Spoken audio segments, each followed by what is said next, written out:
sao tông giả này mà nó chú đi mấy giờ bảo đấy cái ta em này mà đấy cụ thì mà mua quán này tôi tông này bố lệ cái ta em nó Apple hết bảo đấy mà cabinet speaker bảo đấy anh nó không tôi tông này không mà đấy tu mà đấy equalizer này bảo đấy nó volume này bảo đấy thì mà đấy bảo đấy số tôi nói mấy giờ phải là cái thì phải đấy mà bảo đấy equalizer này bảo cái lúc gì thì cái ta em ngã volume này cũng tông nó mới nào là mấy là bảo đấy cái chút nào đấy cái đó em mà tông gì thì cái đó effect cả tông nó nhiều là rồi mấy đấy cho nó rồi cố追求那个现在是那个可所以cái đó effect cả cho nó đi nào mà xí đấy cái đó em mà uống mà xí đấy rồi cho nó cái đó em bù lại cũng cho nó công nó flag tháo vào nó flag là lưu đồ lưu lưu nó số nó này lại là lưu số nó sắp này thì mà tháo nó sắp này thì lấy đấy mà tháo này rồi công nó equalize công nó chain tháo vào đấy volume လုပ်လေးတွေကိုဖူးလက်ပါမယ်နော်အဲ့တော့ဒီအောင် flag ထားတဲ့အတွက်ကျွန်တော်တို့ကကိုယ်တန်ကို clean sound ကိုချို့ညင်တယ်တုံးညင်တယ်လုံးညင်တယ်ထုညင်တယ်ဆိုရင်ဒီကမိုးဟာ effect ကလေးဆိုပြေးသွားမယ်အဲ့တော့ဘူးလက်ကိုကျွန်တော်တုံးထားတဲ့ effect ကိုဒီကနေပြင်ပါမယ် equalizer နေဒီဘက်ဆိုပြောင်းပါပြီဒီကောက်ကိုကျွန်တော်တို့ချုံမယ်အထူပေါ့နော်ဒီကောက်အထူဒါဆိုထူသွားပြီပြန်လျှော့မယ်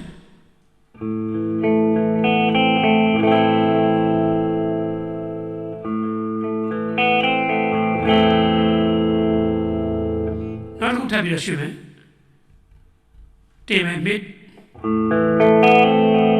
ကိုပြန်လျှော့မယ်ဒါကတော့ low အလျာ mid ဒီဘက်က high ပါလျှော့ပြီmid ကိုတင်လိုက်ပြီသူကမြားလေးလည်းမြင်းလေးလည်းတားပေးထားပါတယ်အလဲ level နဲ့တက်သွားတာအောက်ကမြင်းလေးရဲ့များသွားဆိုတော့သူပြထားပါတယ်အဲ့တော့အလဲ mid ကိုကျွန်တော် level မှာပဲအလဲမှာပဲထားမယ်ပြီးတာဒီကောက်ကို high ကိုတင်ပါပြီ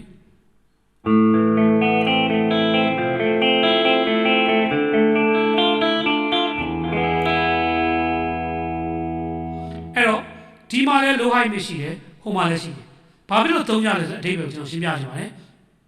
ကျွန်တော်ကတကယ်လို့ station တီးခဲ့ပြီဆိုရင်ဒီ effect မှာရှိတဲ့ setting အားလုံးကိုကျွန်တော်က flat ထားမှာပါ flat ဆိုတာခုနပြောသလိုဒီကောက်ကိုလည်း12နိုင်ထားမယ်မြင်းလေးရှိသလိုဒီဘက်ကောက်ကိုလည်း12နိုင်ထားမယ်ဒီဘက်ကောက်ကိုလည်း12နိုင်ထားမယ် effect ကိုရှောက်တဲ့နေဒီရဲ့အတွက်တခုဆိုကျွန်တော်အတန်ကိုကျွန်တော်မခြေတတ်ဘူးဆိုရင်ကျွန်တော်လည်းလိုက်မပြင်းနေတဲ့အတွက်ကျွန်တော်အလယ်မှာထားမယ်ပြီးတော့ဟိုဘက်ကပဲကျွန်တော်သွားလှည့်မယ် M ကပဲ M က full လုံးပဲကျွန်တော်လှည့်မယ် low high ပဲချိန်တဲ့တန်ကိုချိန်မယ်အခုလို့ကိုနဲ့လက်လန်းမီတဲ့နေရာရောက်နေတယ်တခါကစတူဒီယိုမှာအတန်သွင်းတယ်ဂီတာ M မှာအခန်းထဲမှာဖန်ထားတယ်ဂီတာထဲမှာအခန်းမှာဖန်တယ်ကျွန်တော်တို့အပြင်တီးကြတယ်နော်တီးတဲ့အချိန်မျိုးကြရင်ကိုပြင်ကျင်တဲ့အတန်ကိုအခန်းထဲကိုမပြင်ကျင်တဲ့အချိန်မျိုးကြရင် equalizer ကိုကျွန်တော်တို့သုံးပါတယ်အဲ့တော့ပြောချင်တာက equalizer မှာ low mid high သုံးမျိုးပါပါတယ်အဲ့သုံးခုလုံးကိုအတင်ချလို့ရှိရင်မိုးဝါမှာလုပ်လဲရပါတယ်ခုလိုမိုးဝါမှာလုပ်မဲ့အတွက်ဟို M ပေါ့နော်ဘူးလက် M ပါလေအကုန်လုံးကိုကျွန်တော်တို့12နိုင်မှာထားပါမယ်တကယ်လို့များဘူးလက် M နဲ့ကျွန်တော် station TV ဆိုရပါစို့မိုးအောင်ကျွန်တော်အောက်မှာကျွန်တော်နေတီးတယ်ဆိုရင်သူ့ကိုကျွန်တော်12နိုင်ထားပါမယ်ပြောချင်တာကနှစ်ခုလုံးကိုသွားမညှိပါနဲ့အဲ့ကျ frequency တွေရှုပ်ကုန်တယ်လို့ဒီဘက်ကကျွန်တော်တို့ကအတန်ကိုအချိန်တိုးတယ်ကျယ်တယ်လုပ်မယ်ဆိုရင်ဟိုဘက်ကဘူးလက်ဘက်က flat ထားပါဟိုဘက်ကနေပြီးတော့ flat မထားဘဲနဲ့ချိန်မယ်ဆိုလဲစိတ်ဆိုးစားရင်မိုးအောင်ကို flat ထားပါတဘောက flat ထားဖို့မမီရင်လည်းမိုးအောင် off ထားပါအဲ့တော့ကျွန်တော်ပြောချင်တာက equalize နှစ်မျိုးပါပါတယ်ဒီမှာလည်း equalizer လုပ်လို့ရတယ် M မှာလည်းလုပ်လို့ရတယ် M မှာသုံးမယ်ဆိုဒီမှာပိတ်ထားပါမပိတ်ရှင်လည်းဒီမှာအားလုံး flat ထားပါအဲ့လိုမဟုတ်ဘဲနဲ့နှစ်ခုလုံးဒီကလည်းချုံမယ်ဟိုကလည်းချုံမယ်ဆိုကိုယ်ကြတာတန်ကဟိုအရင်ပြောင်းလဲသွားပါလိမ့်မယ်နားထောင်လို့မကောင်းတဲ့တန်ဖြစ်သွားမှာဖြစ်တဲ့အတွက်ဒီ noise gate ကိုတင်ပေးပြီးတော့ချိန်မှာ equalizer ကိုကျွန်တော်စတင်ပါပြီတင်တဲ့ချိန်မှာလည်း equalizer ကိုညှတော့သုံးနိုင်အောင်သူ့မှာ graphic သုံးမျိုးရှိပါတယ်ဒီဘက်ကအထူဒီဘက်က mid ဒီဘက်က high အဲ့သုံးခုကိုညီအောင်ချိန်ပေးပါ M နဲ့တွဲဆက်တဲ့အချိန်မှာလည်းမူဝါကအတန်နဲ့ဟိုဘက်ကအတန်နဲ့နှစ်ခုလုံးတစ်ခုက flat ဆိုရင်တစ်ခုက equalize ချိန်မှာတစ်ခုက equalize သုံးမယ်ဆိုဒီဘက်ကို flat ထားပါလို့ကျွန်တော်အကြံပေးချင်ပါတယ်ကျေးဇူးတင်ပါတယ်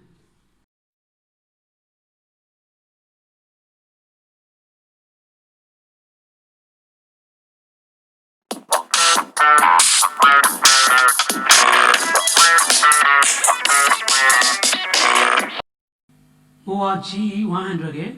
modulation system လေးတွေမှာပါတဲ့ effect တွေရှင်းပြပါမယ် modulation နဲ့မှာပါလာတော့ number 1 chorus ပါ chorus ကဒီမှာစပြီးတော့သူကမူဟာစပြီးရှာမယ်ဆိုရင် preset ကနေဒီဘက်ကိုရွှေ့မယ် fx ပြီးတော့ ds m noise gate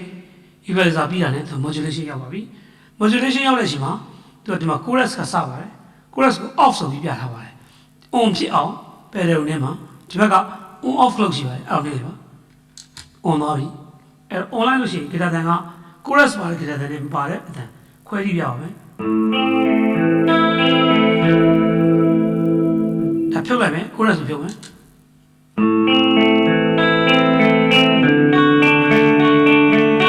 အဲ့တော့ chorus ပါတဲ့အတန်ပုံပြီးနားတော့ခေါင်းတာသိကြပါလေ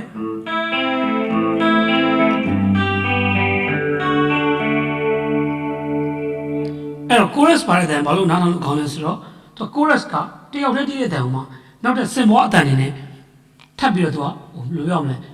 တန်ပြိုင်လို့နော်သူက chorus ဆိုတာတန်ပြိုင်ဆိုတော့ကိုတီးတဲ့အတန်နောက်ကတန်ပြိုင်လို့ digital effect တွေနဲ့လှုပ်ထားတဲ့အခါကျတော့ကိုတီးတဲ့အတန်တန်လည်းမဖြစ်မနဲ့နားတော့ကောင်းပါလေကောင်းတော့အဲ့ chorus ကိုအခုလို့ပေါ့နော်ကိုကသုံးမယ်ဆိုရင်သုံးနည်းက digital effect တွေမှာပါတယ် modulation သုံးနည်းစရှင်းပြပါမယ်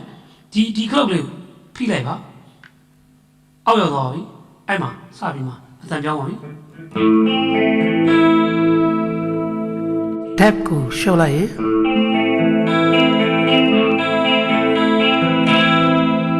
tab ကိုရှော့ပါပြီဒါဆိုရင် tab ရှော့လိုက်တဲ့အတန်မှာ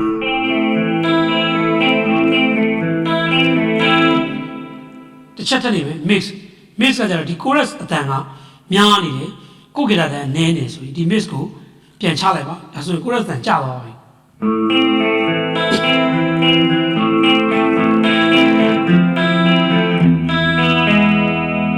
ဒီ mix ကကိုဂီတာတန်နဲ့ chorus အတန်ရော်တဲ့အတန်မှာကို mix ကိုအရန်ချလိုက်ရင် chorus တန်တိုးပြီးတော့ဂီတာတန်ပဲကျန်နေပါမယ်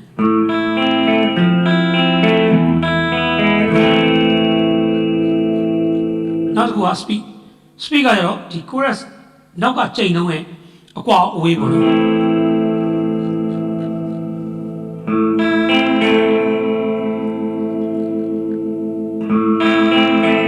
speed တင်လာရင်အတန်တုံခါတယ်များလာမယ် speed ရှော့ရင်အတန်ပူပြတ်သွားလာမယ်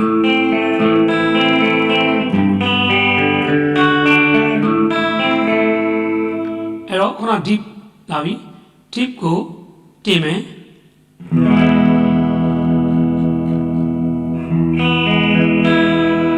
ချမယ်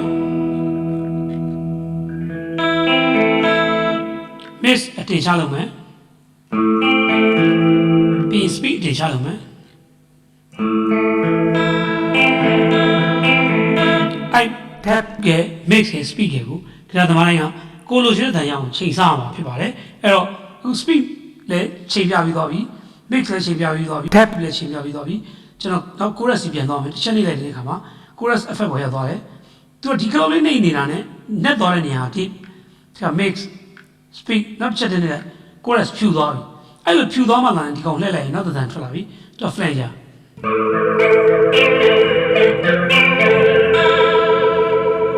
flanger ကလည်းခုလိုပဲတုံခါတမ်းမယ်သူကလည်းခုနလိုပဲ tab က mix က speed ကသုံးခုရှိတယ်အဲ့ဒီလိုမယ်အောက်ကိုနှိပ်လိုက် tab ရှော့မယ်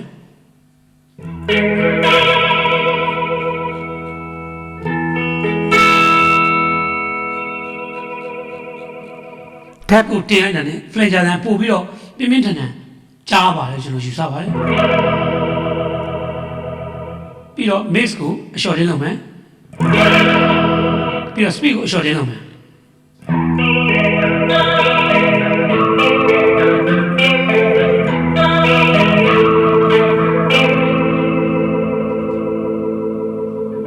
အဲ့တော့ chorus နဲ့ flanger နှမျိုးရပါပြီနှမျိုးပြီးတတိယမြောက်အမျိုးထပ်ရှင်းပြပါမယ်ဒီကောင်းကျတော့ T flanger လို့ခေါ်ပါတယ်ခုန flanger ပဲနောက်ထပ်အမျိုးအစားတစ်ခုပါ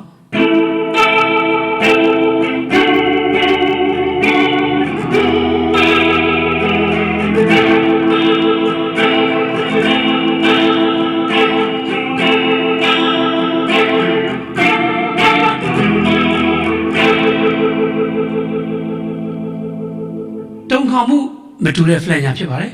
နောက်တစ် flange ပြီးတော့ phaser လာပါပြီဒီဟာလည်းခဏလို wave ပါပဲအတန်ကိုတုံခါနှုံး back က level ရဲ့ speed ကအတုံးတူပါပဲပထမအလဲမှာ mix ကအခုက level ဖြစ်သွားတဲ့သဘောပါပဲသူနာမည်နဲ့အဓိပ္ပာယ်ချင်းအတူတူပါပဲ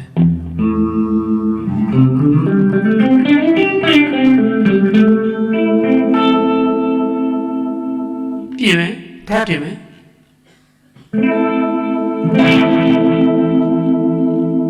level တင်မယ် speed တင်မယ်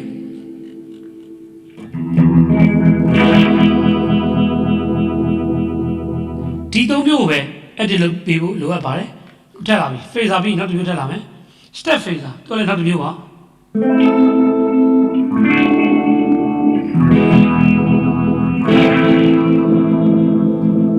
ကိုတီးလိုက်တဲ့အတန်နောက်မှာဒီ phaser ရဲ့ level မှုကမတူပါဘူးအဲ့ step phaser ကိုလည်းအဲ့ဒီလိုမယ်ဆိုရင် back တင်ပါ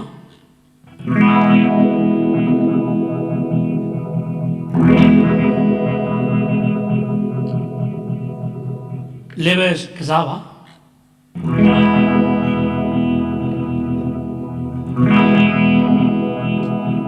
ပြီးတော့ speed ကိုအရှော့တင်လို့ပါမြန်ခြင်းနဲ့ဆိုနောက်ကပတ်နှုံးကိုမြန်ခြင်းနဲ့ဆို speed ကိုတင်လိုက်ပါ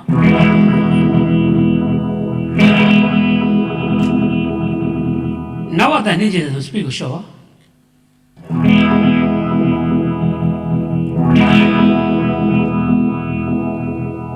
ဒါတော့ step phaser ဖြစ်ပါတယ်နောက်တစ်မျိုးထပ်သုံးပြပါမယ်ကျွန်တော် tremolo လည်းလိုပါပဲသူကတုံခါတဲ့အတန်မှာခုနသူကနှစ်မျိုးစီပါပါတယ်သတိထားမိလားမသိဘူး FH မှာတော့သူ tremolo တွေ phaser တွေ flanger တွေတခါရှင်းပြပြီးသားပါခုကနှစ်မျိုးထည့်ပေးပါတယ် FH နေတဲ့သုံးမတုံးရင် modulation မှာသုံးဆိုတော့ဒီ effect မှာ tremolo ရော phaser တွေရောနှစ်မျိုးအမြဲတမ်းထည့်ပေးတာလဲထူးခြားချက်တစ်ခုပါပဲတော့ကျွန်တော်တခါကျတော့ chorus ကဒီဘက်မှာသုံးပြီးဒီဘက်မှာ tremolo သုံးမယ်ဆိုတနည်းအားဖြင့်နှစ်မျိုးသုံးလို့မရအောင်သူအဲ့တော့ဒီဘက်က chorus သုံးခြင်းဟိုဘက်က tremolo သုံးအဲ့တော့နှစ်ခုအမြဲထည့်ပေးတဲ့အချက်ကလည်း Moa G200 တဲ့သူနဲ့နှိုင်းယှဉ်ချက်ပါပဲ200မှာတော့အဲ့လိုနှစ်မျိုးသုံးပေးတာမတွေ့ပါဘူးဒီမှာနှစ်မျိုးသုံးပါပါတယ်အဲ့ဒီလိုမယ် back ကိုရှော့မယ်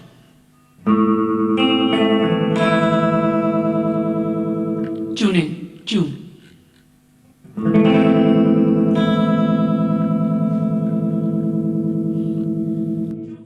tremolo မှာဒီဘက်ကတော့တုံးမှဖြစ်ပါတယ်တုံးကကျတော့သူ့ရဲ့အတန်အထူပါကိုပြောတာပါချွန်နေတယ်ဆိုရင်အတန်ချွန်လာပါပြီ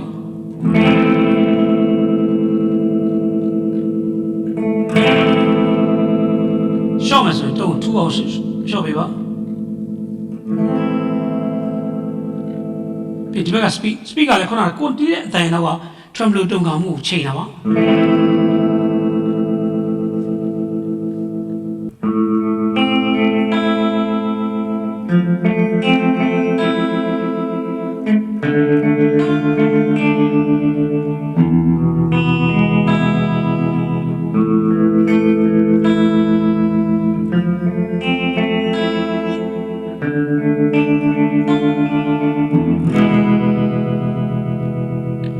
အနေနဲ့ချင်းတီးမယ်ဆိုရင်ခုလို speed ကို level တော်တော်လေးချလာပြီးတော့ speed အနေလေးတီးရင်အနေချင်းတီးလို့ပိုကောင်းပါတယ်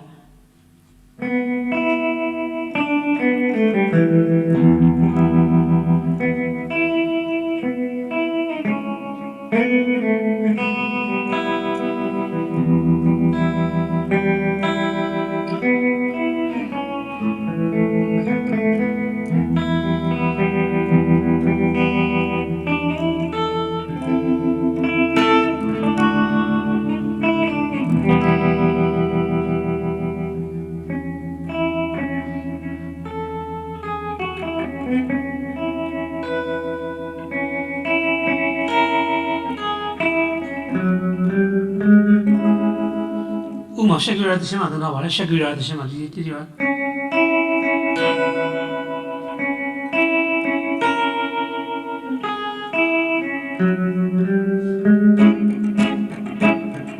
ါဒီလို tremolo ကိုသုံးတာကျွနေရလေးပါပေါ့သူ့ရဲ့တုံခါတန်လေးနဲ့သုံးတိုင်တော့အဆင်ပြေပါလေခု tremolo ကနောက်တစ်မျိုးထပ်ရှင်းပြပါမယ် tremolo ပြီးတော့ဒီကောင် pitch shifter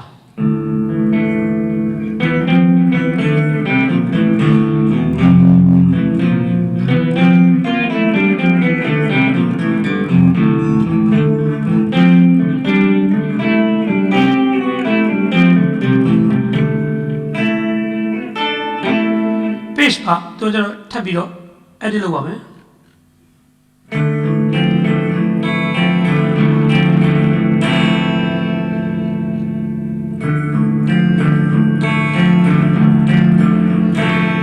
အောက်ကကေတဲ့သူကလက်ရှိကျူနေတဲ့12ခုရှော့ထားတယ်ကေတဲ့ပေါ့နော်လက်ရှိကျူနေမှာရိုးရိုးကေတဲ့ဒီတဲ့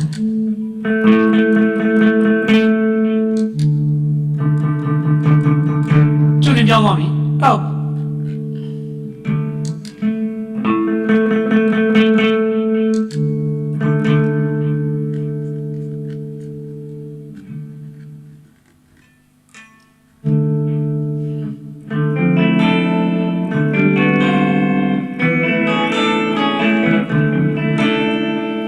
တော့ page မှာဒီဘက်မှာတော့အတန်တွေကို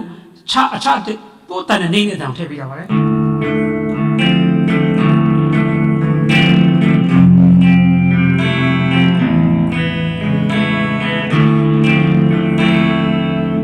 ဒီဘက်မှာတော့ခုပြောင်းပေးရအတန်တက်တော့ပါနောက်ကတန်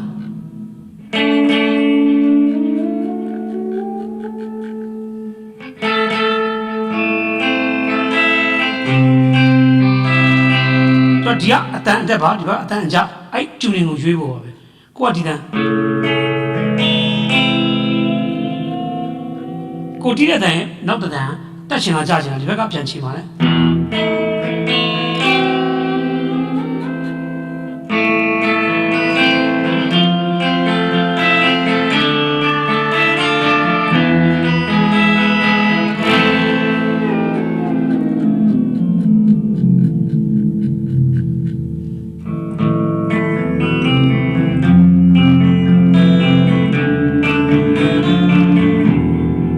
လက်ရှိဒီတဲ့အတိုင်းနေတဲ့အတိုင်းပေါ့နော်စနစ်ခုချလိုက်တဲ့အတိုင်း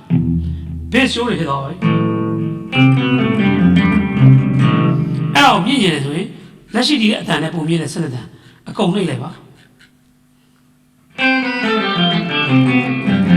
ဒါစနစ်ကျိုးတယ်ဖြစ်သွားပါပြီ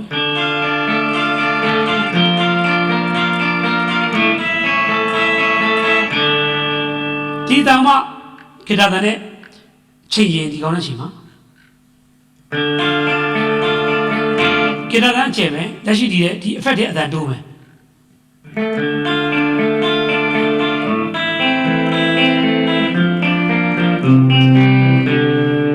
ကေတာတန်းနဲ့ပို့ပြီးအဖက်ရဲ့အတန်ကိုကျဲချင်းဒီကောင်တင်လိုက်ပါ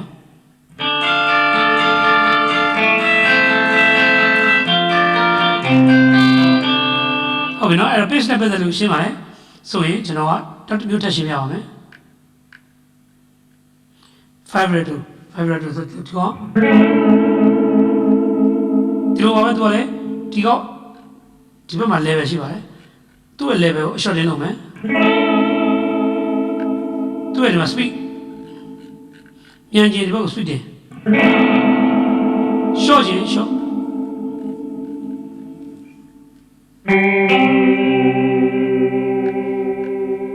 tap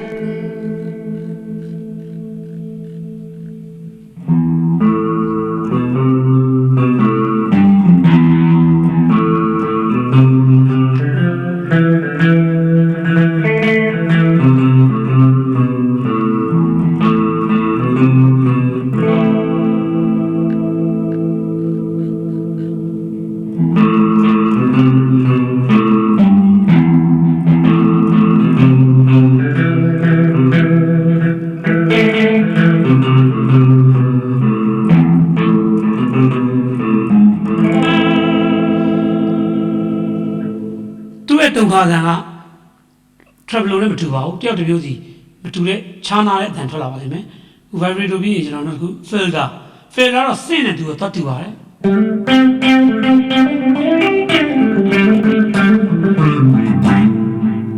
filter ပေါ့နော် filter အဲ့မှာ tab ကိုတင်မယ်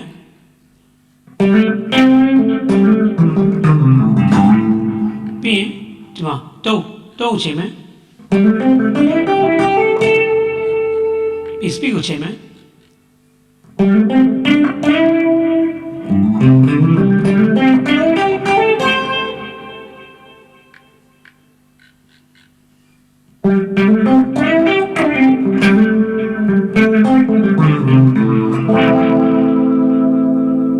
ဒါကိုသုံးမဲ့အတန်ပေါ့နော်ဖေးတာပင်ကိုတန်းတီးတယ်ပေါ့ tremolo နဲ့ flanger တို့နဲ့တူတယ်လို့ပဲရှိပေမဲ့မတူတဲ့အတန်တော့တစ်ခုပါဖေးတာပြီးတဲ့အခါကျတော့ range modulator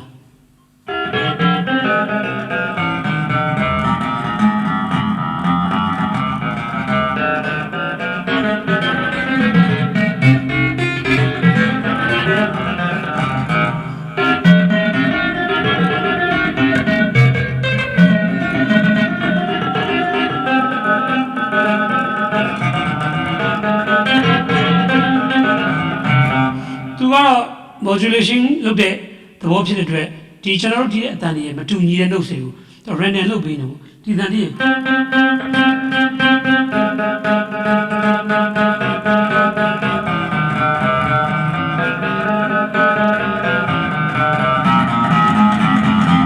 နောက်ကအတန်လည်းစိတ်ဥစကားပြောလို့အတန်မျိုးတွေထွက်အောင်လုပ်ပေးတယ် modulation effect ပါအဲနောက်တစ်ခုကတော့ stator ပါဒီကတော့ရှင်းပြအောင်မယ်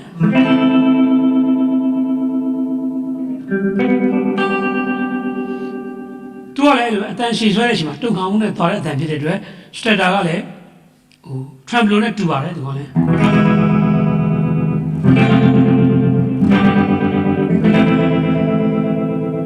သူလည်းလိုပဲ tab ကိုရှုပ်ရင်အတန်ကျသွားမယ်ပုံမှန်တန်တက်လာမယ် tab ကိုတင်ပုံမှန်တန်တက် stator တန်ပူချလာမယ်ပြီးတော့အတန်ထူပါချိန်မယ်ပြီး speed ကကျတော့သူ့ရဲ့အနည်းငယ်တိုင်းကိုချိန်ပါမယ်အခုတိုင်းလျှော့လိုက်ပါပြီတင်လိုက်မယ်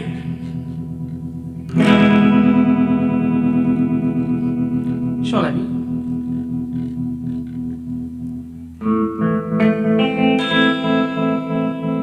stator နဲ့ပြီးဆုံးသွားတဲ့အချိန်မှာသူ့မှာ modulation မှာဘယ်နှခုပါလဲဆိုတော့ဒီ MOD မှာ chorus က flanger T flanger phaser step phaser tremolo pitch vibrato filter remodulator stator ဆိုပြီးတော့သူကမျိုးစားတွေအများကြီးပါပါတယ်အမှန်မှာတော့အဲ့ဒီမျိုးစားတွေက modulation အုပ်စုတွေမှာရှိတယ်ဆိုတော့ကိုကြိုက်တဲ့အတန်ကိုယူပါဒီဘက်ကနေ chorus ကြိုက်တယ်ဆိုရင်နောက်တဲ့တူတဲ့အတန်တစ်ခုကိုလည်းရှေ့မှာရှိတဲ့ FX ထဲမှာသူထည့်ပေးတာပါတယ်အဲ့တော့အတန်မတူတဲ့အတန်တွေကိုဒီအုပ်စုတွေမှာရှိတဲ့အတန်တွေနောက်တစ်မျိုးသုံးရင်ဆိုရင်ဒီဘက်ကထိတ်ဆုံးက FX မှာလည်းထည့်ပြီးတဲ့အရန်အတန်နဲ့ပေါင်းပြီးတီးလို့ရပါတယ်ဒီ modulation နဲ့မှာလို့အဲ့တဲ့အတန်တွေကိုနှစ်ခါထည့်ပေးရတယ်ပေါ့နော် FX မှာတစ်ခါထည့်ပေးရတယ် modulation မှာတစ်ခါထည့်ပေးတာလို့ကျွန်တော်ပြောချင်ပါတယ်အဲ့တော့ဒီတန်တွေနဲ့ပေါင်းဆက်ပြီးတော့တခြင်းတွေကိုတိကျနိုင်မှုအစဉ်အသင့်ဖြစ်ပြီဆိုရင်ကျွန်တော်ရဲ့တင်ပြမှုကိုနောက်တစ်ခါဆက်ပါဖြစ်ပါတယ်အခု shape ဆက်ပြီးသင်ပေးမဲ့သင်ခန်းစာတော့ delay ဖြစ်ပါတယ်ဆက်လက်ကြည့်ရှုကြပါလို့သိလိုက်ရခင်ပါတယ်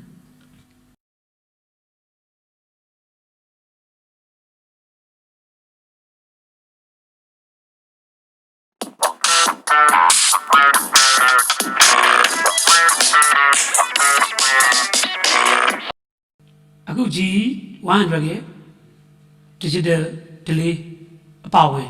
delay အများကြီးသုံးတဲ့ပုံစံလေးကိုရှင်းပြပါမယ်အခု digital delay ကိုစသုံးပါပြီသူ့မှာ digital delay မှာ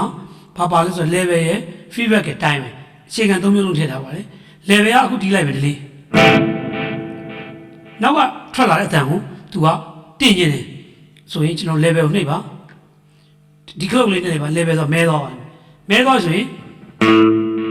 အဲ့နောက်ကပေါ်လဲတောက်ဆိုရင်အဲ့တန်လေးကိုတင်ကျင်တယ်ဆိုရင်တင်ပေးလိုက်ပါ level ကိုပို့ချလာပါပြီထပ်တင်ကျင်းအောင်မယ်ဟုတ်ပြီနော်အဲ့တော့သူကဘာပြောချင်လဲဆို level ကဒီနောက်ကကိုတီးတဲ့တန်နောက်ကပေါ်တဲ့တန်အထူးကျယ် level လို့ခေါ်ပါတယ်နောက်တစ်မျိုးရှိပါတယ်ဒီဘက်ကကျတော့ feedback ကကျဘာကိုခေါ်လဲဆိုတော့ကိုတီးတဲ့တန်နောက်ကဘယ်နှခါရိုက်မလဲဆိုတော့ feedback ကိုနောက်ကတစ်ချိန်ရိုက်မလားနှစ်ချိန်ရိုက်မလားသုံးချိန်ရိုက်မလား delay ထိချက်ကိုပြချင်တာပေါ့ feedback ဆိုတော့ဒါဆိုရင်1 2 3 4 5 6 6ချက်ရိုက်တယ်အဲ့6ချက်ကိုကျွန်တော်နည်းချင်တယ်ဆိုရင်ရှော့လိုက်ပါတော့ဒီကောင်ရှော့လိုက်ချင်တယ်နောက်ကရှက်ချက်ကတိုးသွားပါလိမ့်မယ်ဟုတ်တယ်နော်အဲ့တော့ကိုက၄ချက်ပဲတီးချင်တယ်နော်ကြီးဒါပဲရချင်တယ် feedback ကို delay ကိုပြီးသွားချင်ပါ time ကိုနောက်ကထွက်တဲ့တန် နီးနေတယ်ဝေးကျင်တယ်ဆိုရင်အဲ့တော့တိုင်းကိုတင်လိုက်ဝေးသွားပြီ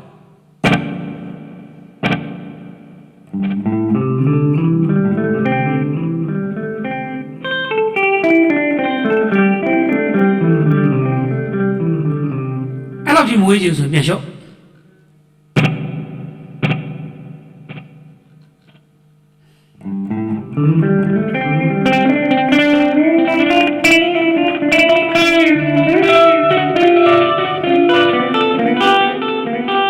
ဒါဆိုရင်တိုင်းကပုံမှန်ဖြစ်ပြီ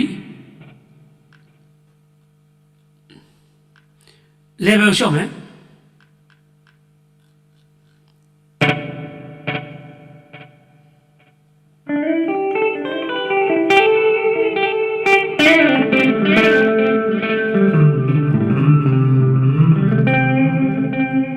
အဲ့တော့ level ရဲ့ feedback ရဲ့ time ပဲသုံးခုပေါင်းပြီးတော့ digital delay မှာတီးကြပါတယ် digital delay ပြီးနောက် delay တစ်ခုသင်ပေးချင်တာ analog delay သူကလည်းပို့ပြီးတော့ရှင်းကြတဲ့ပုံစံနဲ့အရင်တော့ analog ဆိုပြီးထွက်ပါတယ်အဲ့ analog delay ခါလာပါ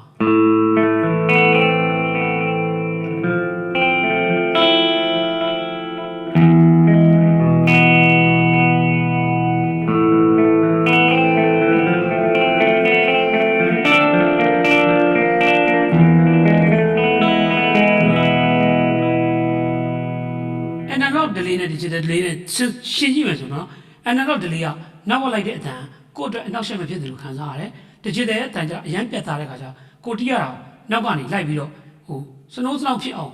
အရင်တီးကြတဲ့ခါကျလည်းတီးရခက်ပါတယ်အဲ့တော့ဥပမာပြန်တီးပြရမယ် digital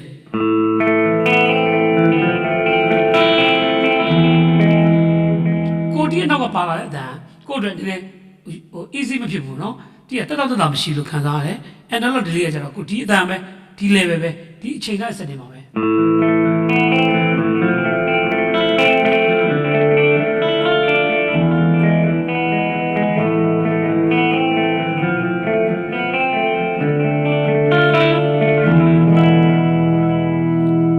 နောက် delay တစ်မျိုးထွက်လာပါပြီ dynamic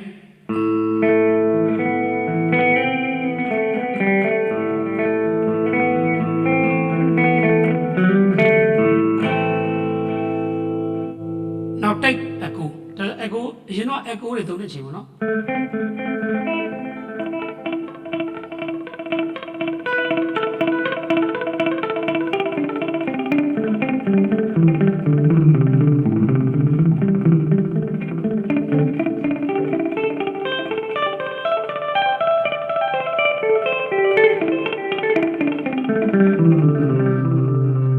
အဲ့ဒါကို delay level နဲ့တင်ပိုနောက်တော့လို့ပေါင်းသွားမယ်တရောလို့တီးလို့ခဲ့သွားမယ်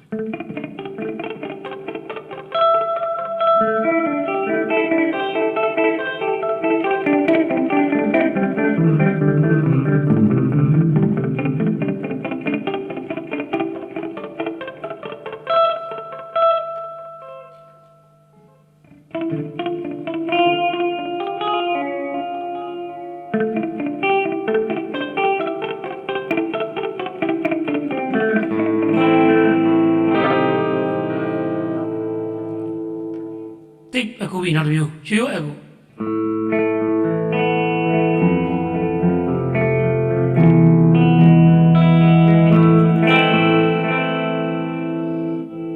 reverse ဆိုတော့ကိုတီးတဲ့အတန်နောက်ကအတန်ပြောင်းပြန်ဖြစ်သွားတဲ့အတန်မျိုးပေါ့နော်သူအတန်ကိုပြောင်းပြန်ဆွဲလာပြီးထွက်တဲ့အတန်မျိုးကို reverse လို့ခေါ်ပါတယ်သူစကားပြောလိုက်တယ်ဆို reverse ဆိုရင်ကိုပြောအတန်ပြောင်းပြန်ထွက်သွားတဲ့အတန်ပေါ့နော်ပြန်ပေါက်ရိုက်လိုက်ဆိုပဲထွက်လာအတန်စုပ်ပြီးပြန်ထွက်လာ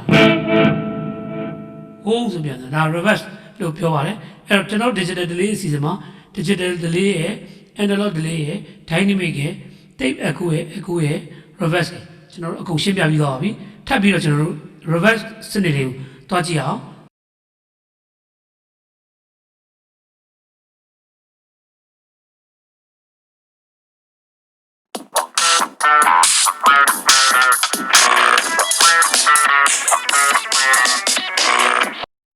အခု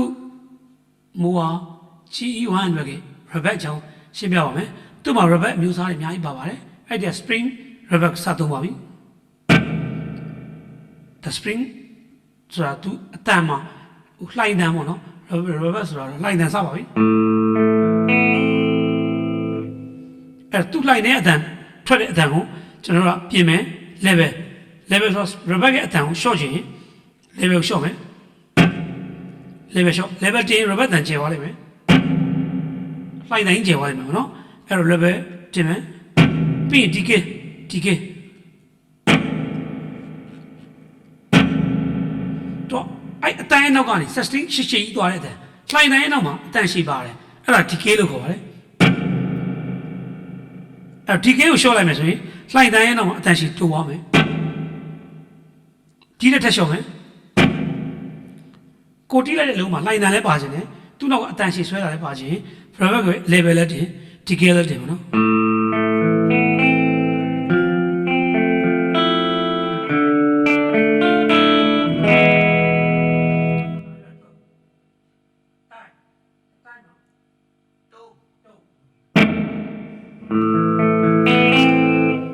အခုတုံးမှာကျတော့ဒီလက်ရှိထွက်တဲ့ဒီ gain နဲ့ထွက်တဲ့အတန်ရဲ့အထူပါပါတုံးနဲ့ချိန်ပါမယ်တုံးလျှော့မယ်တုံးကိုချွန်လိုက်ပြီ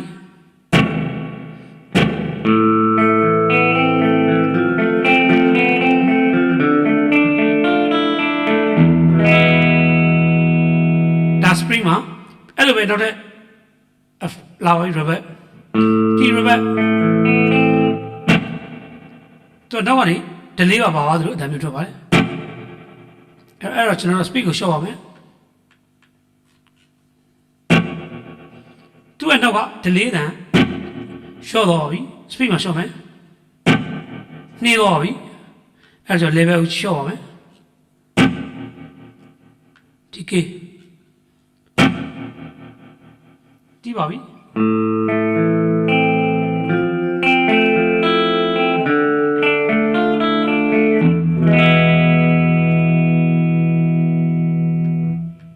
နောက်တစ်မျိုး room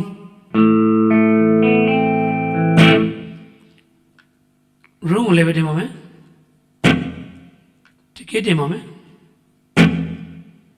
တုံးတင်ပါမယ်တော့ room ဆိုတဲ့အခန်းချင်းချင်းလေးမှာဖြစ်တဲ့အတန်ဖြစ်တဲ့အတွက်ခုနလိုတော့အတန်ရှည်ကြီးမပါပါဘူး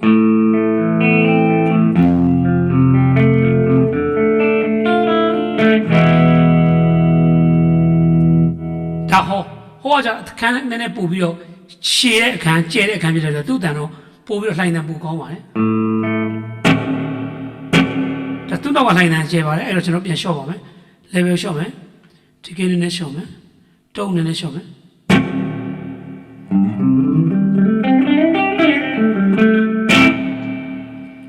ပြီးတဲ့ခါမှာနောက်တစ်မျိုးရှိတယ် charge ဟုတ်ပြီ charge မှာလည်းသူ charge တဲ့အတန်မျိုးပေါ့နော်နည်းနည်းဟောတဲ့ပူကျဲတဲ့အကြီးသားကြီးပေါ့နော်အဲ့ဒီအတန်မျိုးရှိမှာတီးပြအောင်မယ်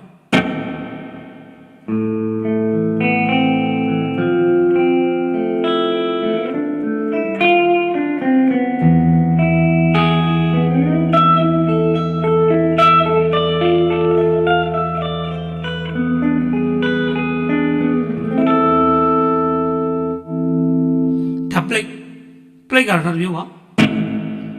သူ့ရဲ့နောက်က delay တန်တစ်မျိုးပါအရသာတူ plate နဲ့ဒီတဲ့ကြတဲ့တန်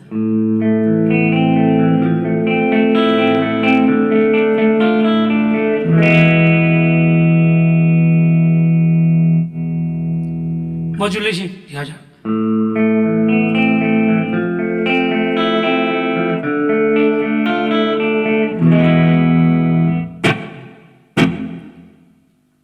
အဲ့တော့ကျွန်တော်ခုနရှင်းပြတဲ့ထဲမှာ spring နဲ့ T rubber နဲ့ room hall charge plate modulation rubber တွေအများကြီးပါပါတယ်အဲ့တော့ကိုတီးမဲ့တခြင်းနဲ့ကိုတီးချင်တဲ့ music နဲ့ကိုလုပ်ချင်တဲ့အတန်နဲ့လိုက်ဖက်အောင်ရွှေ့ချင်နိုင်ပြီး rubber နဲ့ delay ကိုလှပစွာသုံးနိုင်မယ်ဆိုရင် G1 နဲ့ပေါင်းပြီးတော့ဒီတန်အကောင်းစားတွေဖန်တီးနိုင်ပါမယ်လို့ကျွန်တော်ဒီနေ့ကနေရှင်းပြချင်ပါတယ်အားလုံးကျေးဇူးတင်ပါတယ်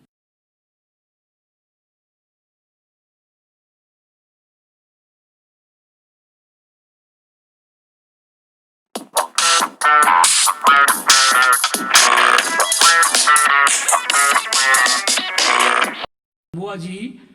100ကကျွန်တော်အစွန်းဆုံးပါရှိတဲ့ system ဆိုတဲ့အချက်လေးရှင်းပြပါမယ်ဒါပေမဲ့ system ဆိုတဲ့အချက်တွေကအရေးကြီးဆုံးပါမယ်သူ့ကိုသုံးထပ်ဖို့လိုပါတယ်ခဏသမားတော်များသူ့မသုံးထပ်ရင်အကုန်အထိပ္ပယ်တွေလွဲပြီးတော့ထွက်တဲ့အတန်တွေမမှန်နိုင်ပါဘူးအဲ့တော့ system မှာပထမဆုံးစတွေ့ရမှာကတော့ for loop ပါနော် for loop ကတော့သူ့ရဲ့ level အတန်အခြေအတိုးပေါ့နော်အဲ့တော့ခဏစရှင်းပြပြီနော်ဒီဘက်ကအတန်ကို preset 304 04ကိုကျွန်တော်ရှင်းမယ်ဒီဘက်ကိုလှည့်လိုက်ရင်ပထမဆုံးစရှင်းပြတဲ့ fx လာမယ် fx ပြီးတဲ့အခါမှာ distortion ပြီးတဲ့အခါမှာ amp ပြီးတဲ့အခါမှာ noise gate ပြီး equalizer ဟုတ်ပြီနော်အဲ့ဒီမှာဆက်သွားမယ် modulation delay reverb အဲ့သုံးမျိုးစုံပြီးတဲ့အချိန်မှာနောက်ဆုံးမှာ system ပေါ်လာပါပြီdrum ကပြီးဒါလည်းရှင်းပြပါမယ်ပြီးတဲ့အချိန်မှာ system setting ဆိုတာပါလာပါတယ် setting 6မျိုးကျွန်တော်ရှင်းပြပါမယ်ပထမဆုံးနံပါတ်1ကတော့ volume ဆိုတော့သူကဒီမှာရောက်နေပြီပေါ့နော်တရားလေးကိုလှည့်လိုက်လို့ဆိုရင်ဒီ6မျိုးကဒီလိုလဲနေမှာပဲအဲ့တော့ volume ကစပြီ volume အပေါ်နဲ့အောက်ကိုတစ်ချက်ဖိလိုက်ဒီ clip ကို global level ဆိုပေါ်လာပါတယ်ဒီ level ကဒီ effect တွေအတိုးအကျယ်ပြတာပါ effect ရဲ့ပုံမှန် level တောက်လျှော့လိုက်ပြီတိုးသွားပြီလုံးဝပိတ်နေပြီအဲ့တော့ဒီ level ပိတ်နေတယ် effect အတန်မထွက်ပါဘူးဒီ level အရင်ကျန်နေတယ် effect အကျယ်ကြီးဖြစ်နေပါတယ်အဲ့တော့ဒီ level ကိုအလယ်မှာထားဖို့နံပါတ်1အရေးကြီးပါတယ်ဒီ level ကိုအလယ်မှာထားပြီးမှဆိုရင်နောက်ထပ်သုံးတဲ့ distortion တို့ compressor တို့အဲ့ဒါတွေကပုံမှန်ဆက်ပြီးတော့ boost လုပ်မှအတန်မှန်ပါသူ့မှာဒါလည်းတအားကျယ်နေလို့ရှိရင်ဟိုကောင်နဲ့တွားပြီးတော့ကျယ်လိုက်လို့ရှိရင်အတန်ပြဲကွဲကုန်ပါလိမ့်မယ်နော်အဲ့တော့ဒီ global level မှာ volume ကိုအလယ်မှာအမြဲထားဖို့သတိပေးပါတယ်ပြီးရင်ပြန်ထွက်ပြီးနောက်တစ်ခုဒီမှာအောက်ဘုတ်ကလည်းအရေးကြီးပါတယ်သူကဘယ်လိုအရေးကြီးလဲဆိုတော့အောက်ဘုတ်ကိုနှိပ်လိုက်တာ ਨੇ နှစ်မျိုးထွက်လာပါတယ်ဒီမှာ line out ဆိုတာကဒီ effect ရဲ့အောက်ဘုတ်ကျိုးရနေပြီတော့ဒီမှာအပေါ်မှာပြထားပါတယ် mixer ပုံလေး mixer ဆိုတာဒီ mixer ကိုအတန်ပိုင်းတဲ့ mixer ကိုသူကတိုက်ရိုက်သွားတဲ့ကောင်ပါအဲ့ဒီ line out ကိုဒီလိုပုံလေးမှာထားမယ်ဆိုရင် guitar M နဲ့တီးစရာမလိုပါဘူးဒါလိုက် M simulation မှာတီးလိုက်တာ ਨੇ guitar M ခုနပြောတဲ့အစားထိုးထားတဲ့ guitar M ကအတန်ဝင်နေမှာပါเนาะအဲ့တော့ guitar M နဲ့မတီးရတဲ့အချိန်မှာ line out နဲ့တီးရင်ဒီ setting မှာထားရပါတယ်တချို့ guitar သမားတွေကနားမလဲတော့ဒီအောက်ပုတ်ကိုမကြည့်ဘူးသူက line out နဲ့ဒီ mixer နဲ့တီးတဲ့အချိန်မှာ 2M ဆိုပြီးဒီဘက်က M ထားပါတယ်ထားတဲ့အခါကျဘာဖြစ်သွားလဲဒါက M နဲ့တီးတဲ့အချိန်မှာထားရမယ် setting ပါ M နဲ့မတီးဘဲနဲ့ line out နဲ့တီးမယ်ဆိုရင်ဒီလိုပြော mixer ပြထားတဲ့ line out မှာထားမှာပါ M နဲ့တီးမယ်ဆိုရင်ဒီဘက်ကိုရွှေ့လိုက်ပါ M 2M တေးကြပြီးဆုံးမနှိပ်လိုက်ပါဒါဆို M နဲ့တီးမယ်အဲ့လိုမဟုတ်ဘူးမတေးကြဘူးပြန်နှိပ်လိုက် line out နဲ့တီးမယ်ဒီဘက်ကိုရွှေ့အပေါ်တစ်ချက်ဖိနှိပ်လိုက်ဒါ line out လေပဲအဲ့တော့ဘာဖြစ်သွားလဲဆိုတော့ guitar M နဲ့ကျွန်တော်ခုတီးနေတယ်ခုနကြည့်လိုက် line out မှာဝင်နေတယ်အဲ့ဒီထဲမှာ M simulation ဆိုတဲ့အစားလို့ M တန်ကပါနေတယ်အဲ့တော့နှစ်ထပ်ဖြစ်တဲ့တက်ကမှာ guitar တန်ကပုံမှန်တန်မရပါဘူးအဲ့တော့ကျွန်တော် M နဲ့တီးနေတဲ့လူဖြစ်တဲ့အတွက်ဒီဘက်ကိုရွှေ့လိုက်ပါ 2M ဒါဆိုရင် M အစားထိုး M မပါတဲ့အတွက်အတန်တစ်ခုလည်းပဲကြားပါမယ်ရှင်းပြီနော်ပြီးတော့အဲ့ဒီကောင် mixer မှာတီးမဲ့လူကလည်းဒီလို 2M ဆိုတဲ့ကောင်နဲ့ mixer မှာသွားတီးရင်ဘာဖြစ်လဲဆိုတော့ guitar က M နဲ့တီးရဲ့အတန်ဖြစ်တဲ့အတွက်ဒီမှာ M simulation ဖြုတ်ထားပါတယ်